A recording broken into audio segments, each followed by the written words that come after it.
Hey everyone, Wolf Lord Rho here. Today we finally kick off another week special. I've been thinking a lot about successor chapters lately, and so you know what? I just decided why not make it all an impromptu week special. Shine a little spotlight on those chapters outside the first founding. And well, that's exactly what we're doing this week. Kicking it all off today with some Celestial Lions discussion, with the price of their honour. Spoiler warning to begin, as the events we're discussing today are from the Warhammer 40k story, Blood and Fire, by Aaron Dembski-Bowden. As always, I really recommend you read the stories for yourself first, without spoilers, as that's the best way to enjoy the lore for yourself. And with that said, let's just jump straight in. Now, the Celestial Lions are a fairly famous chapter throughout the lore, or you could say infamous may be more appropriate, depending on your point of view. A successor chapter to the Imperial Fists, they have long embodied the virtues of the Primarch Rogal Dawn. They are noble, brave, stubborn, unrelenting and honest, seeking only to perform their duty in the name of the Emperor. Ironically, it's those very traits instilled in their Primarch by the Emperor that has led them into conflict with his own Inquisition 10,000 years later, leaving the Celestial Lions teetering upon the brink of extinction. And though no evidence exists, it is all but a certainty. It is solely thanks to the Inquisition. Now, Adeptus Astartes' rivalries with the Inquisition are not something unheard of. For every chapter that works with its Inquisitors gladly, there is another who scorns their advances, their methods. And while perhaps the Months of Shame may be more popular, more widely known, it is the Celestial Lion's tale that all Astartes chapters truly need to heed. And we've spoken a couple of times of the Celestial Lion's plight over the years, but we've never drilled down into the real specifics of the why and how. Just how the Inquisition could orchestrate the fall of an entire chapter without clear evidence of force, and why they may be doing so. And we do actually have the answers to all of this, and that's from the story Blood and Fire. Now, this is actually a sequel to the novel Hell's Reach, both of course written by the legendary Aaron Dembski-Bowden. And I read Hell's Reach many moons ago now, yet I only fairly recently dived into Blood and Fire, actually after seeing the magnificent portrayal of the Celestial Lions chapter master Ekene Dubaku in the Spear of the Emperor novel. Now, if you haven't ever read Hell's Reach, I cannot recommend it enough. It is an absolute icon and classic of 40k novels. It covers the events of the Black Templars' defense of Hive Hell's Reach during the Third War for Armageddon, led by Chaplain Grimaldus himself. It's one of the most action-packed, epic moment-filled stories you're ever going to come across, ultimately explaining the story of how Grimaldus came to be the hero of Hell's Reach. Now, Blood and Fire actually takes place just a few short weeks after this, where Grimaldus is still within the garrisoned ruins of Hive Hell's Reach. He then receives a message from a brother chaplain within the Celestial Lions, named Jolkara, informing him that they had lied to them and betrayed them, sending them out to die. And Grimaldus actually finds this message within a crashed Valkyrie, rather than it having reached him as intended. Now, although Jolkara doesn't name the ominous they, he is obviously fully aware Grimaldus would know exactly who he is referring to. And indeed Grimaldus does. The Inquisition. There's an obvious tie and closeness between Jolkara and Grimaldus, at least as much as you can have with Grimaldus. And there's a clear bond of respect between the chapters, with both being fellow Imperial Fist successors. And Grimaldus returning to Hell's Reach is careful not to raise any suspicions, or name the Inquisition in any way, but he does set out about finding what the current status of the Celestial Lion forces are, sending a coded message to the Lions at Hive Volcanus to let Jolkara know he's received the message. No pity, no remorse, no fear. And he even returns to the Eternal Crusader to speak with High Marshal Helbrecht on the matter, which is something we're going to discuss tomorrow, as it's definitely something worth discussing in its own right. However, as commander of the fleet above Armageddon, Helbrecht could only reinforce Grimaldus's fears, informing him the Celestial Lions barely have 3 vessels remaining. And we can't overstate this here. Just 3 vessels left for an entire Adeptus Astartes chapter. Virtually the entire Celestial Lions chapter came to Armageddon, and at least fleet-wise, this was all that remained. Now, in a war such as Armageddon, against the limitless tides of orcs led by Ghazghkull himself, you may say losses are expected, even such devastating ones such as that, or as fleet-wide commander maybe High Marshal Helbrecht himself is responsible. However, it was because these catastrophic fleet losses that Helbrecht agreed with Grimaldus's fears. And this is where the first suspicions are unravelled, as Helbrecht informs Grimaldus that the Celestial Lions fleet had been plagued by apparent misfortune. Most of the orders sent to them had never been received, or had arrived far too late, and as a result, this had led to countless incidences of the Celestial Lions vessels being caught out by the enemy, destroyed, boarded, or even crashing into fellow vessels. And it is only the Celestial Lion forces that this has happened to in such number, all reeking of sabotage. And so he gives Grimaldus 3 days to find out exactly what's happened to their brother chapter, which Grimaldus does, heading to Hive Volcanus, where the Celestial Lions were stationed. And this is where the tragedy is truly revealed. In meeting the remnants of the Celestial Lions, Grimaldus meets their leader, Ekene Dubaku. However, far from the chapter master he would become, here he is nothing more than a squad sergeant, a pride leader as the Lions name them. And such is the devastation that's befallen their chapter. He is the senior ranking commander of all their remaining forces. I'll say that again.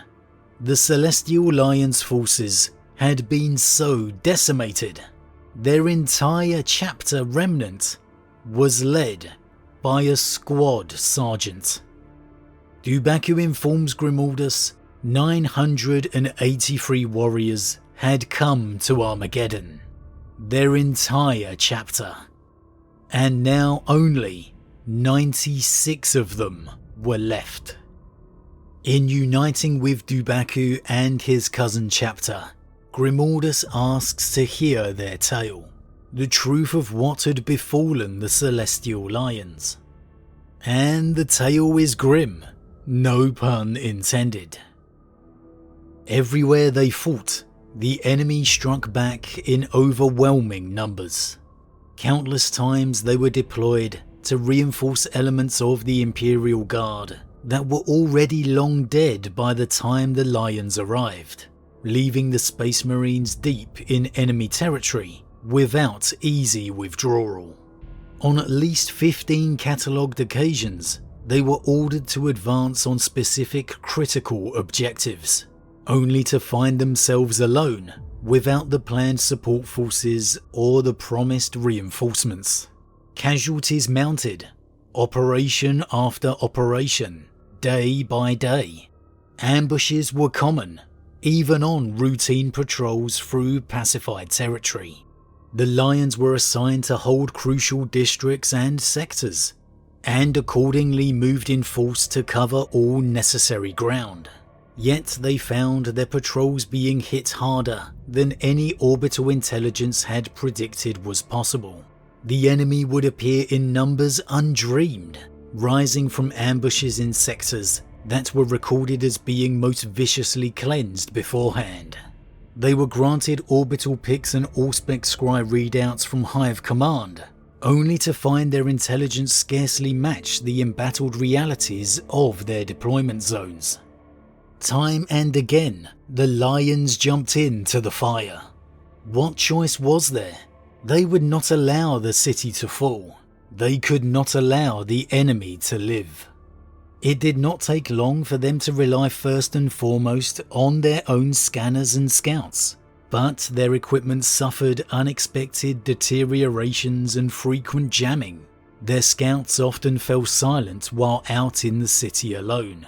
Sometimes the Lions would find their scouts' bodies. Usually, they would not. It almost beggars belief to hear the sheer incredulity of it all. Constantly being ordered to reinforce guard forces who are long dead, leaving them stuck behind enemy lines. Planned reinforcements and forces not arriving 15 times. Being ambushed by forces even within friendly territory, and within sectors told had been completely cleansed. Being given intelligence and orbital scans that don't match what the reality is. And even having their own scanners jammed once they just started relying on their own equipment.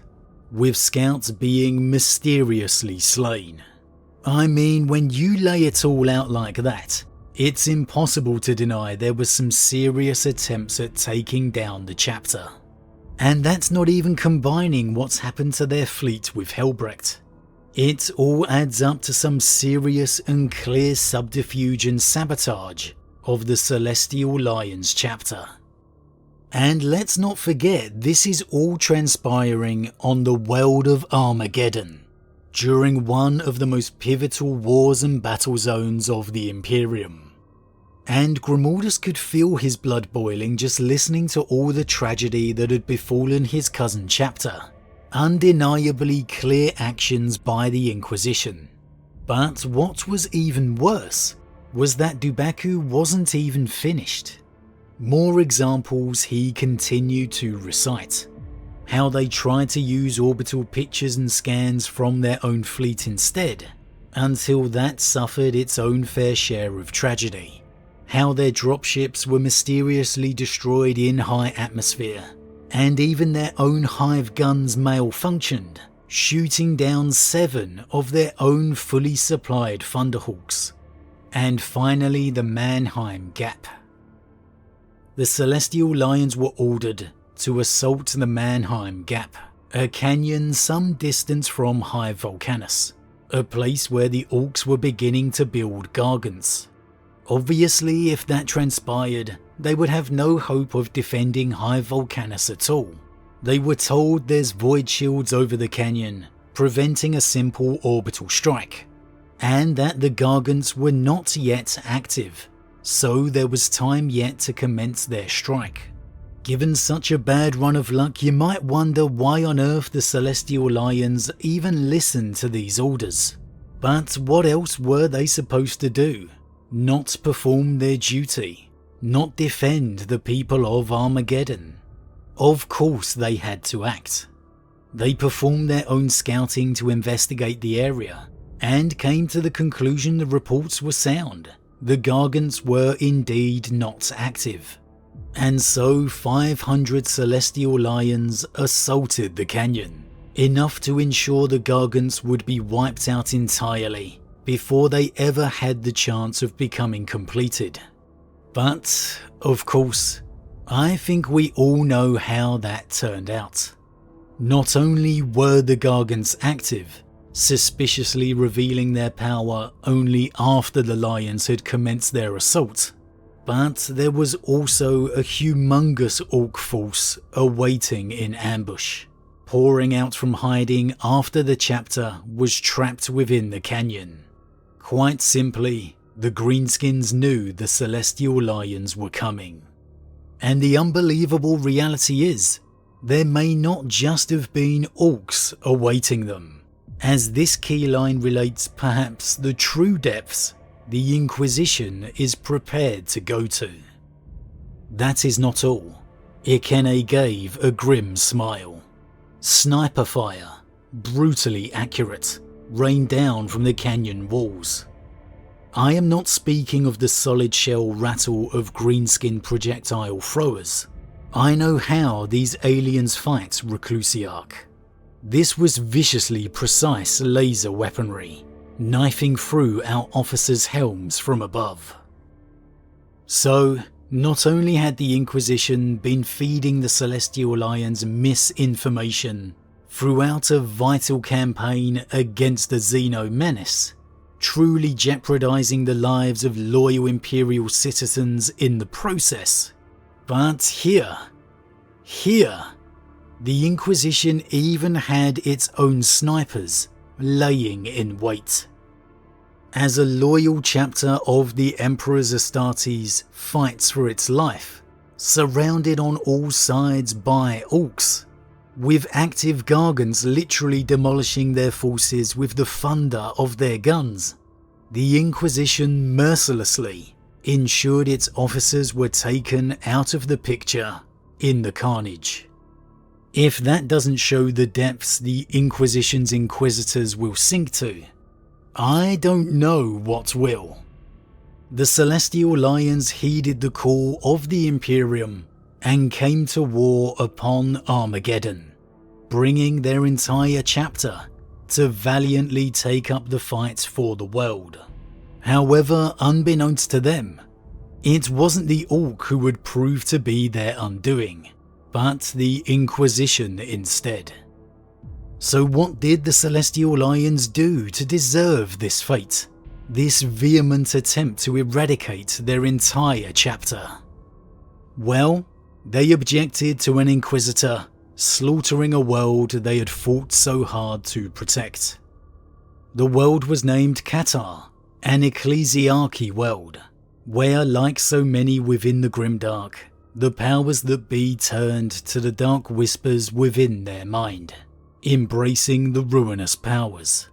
An Inquisitor by the name of Apollyon requested the Celestial Lions' support in reclaiming the world, and the Lions accepted, defeating the traitor forces within a couple of weeks, slaughtering every single traitor preacher or member of the fallen ecclesiarchy.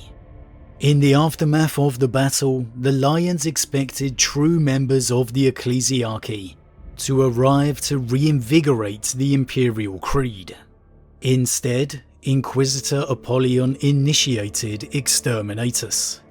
Now, the Lions objected to this, on a world they had fought so hard to reconquer. However, Apollyon deemed the population lost, and destroyed the world anyway. And so this is the very root of the Lions' downfall, the cost of their honour.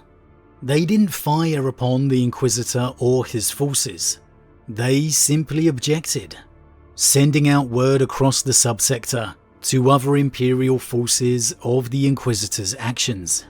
And they sent a delegation of their own officers to Terra to show the importance in which they held the matter. Lo and behold, the delegation never made it.